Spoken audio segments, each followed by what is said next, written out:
പൊതുജന ശ്രദ്ധയ്ക്ക് പൊതുസ്ഥലത്ത് മാലിന്യങ്ങൾ നിക്ഷേപിക്കുന്നത് പഞ്ചായത്ത് ആക്ട് 219N 219H പ്രകാരം കുറ്റകരമാണ്. എങ്കിൽ പഞ്ചായത്ത് ഭരണാധികാരികളെ നിങ്ങളോട് പബ്ലിക് കേരളയുടെ ഒരു ചോദ്യം: മലിനജലം പൊതുകിണറ്റിലേക്ക് ഒഴുക്കുന്നത് കുറ്റമല്ലെന്നാണോ? നിരവധി കുടുംബങ്ങൾ തിങ്ങിപ്പാർക്കുന്ന ഈ പ്രദേശത്തെ കുടിവെള്ളം പോലും മുട്ടിച്ച ഈ സർവീസ് സ്റ്റേഷനെതിരെ ചൂരിയിലെ നിരവധി സംഘടനകൾ നിങ്ങൾക്ക് തന്ന പരാതിയിൽ എന്തു നടപടിയാണ് നിങ്ങൾ കൈക്കൊണ്ടിട്ടുള്ളത്? അതന്നെ, ഇപ്പം നമ്മൾ ഈ വീടിൻ്റെ പരിസരത്തുള്ള ഡ്രെയിനേജ് ഉണ്ട്. ആ ഡ്രെയിനേജിൻ്റെ വെള്ളം ഹോട്ടലിലെ വേസ്റ്റ് വെള്ളമെല്ലാം പോയിട്ട് നമ്മളെ കിണറിൽ താകുന്നു. കുടിവെള്ളം നേരെ ക്ലിയർ ആകുന്നില്ല, കുടിക്കാൻ പറ്റുന്നില്ല.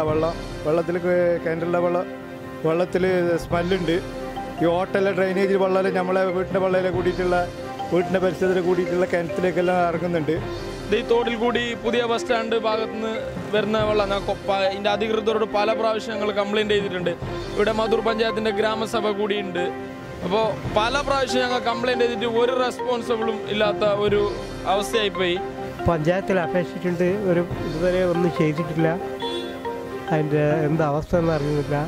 ഇവിടെ ഞങ്ങൾക്ക് പഞ്ചായത്ത് വെള്ളം ഇതുവരെ തന്നിട്ടില്ല. വരൾച്ച അതിരൂക്ഷമായി നിൽക്കുമ്പോഴും സ്വകാര്യ വ്യക്തിയെ സംരക്ഷിക്കാൻ അധികാരികൾ മൗനം കൊള്ളുന്നുണ്ടെങ്കിൽ അത് വലിയ തെറ്റ്.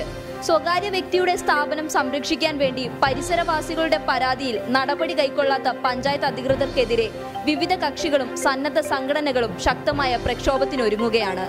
Vimisha Vinod, public kerala.in.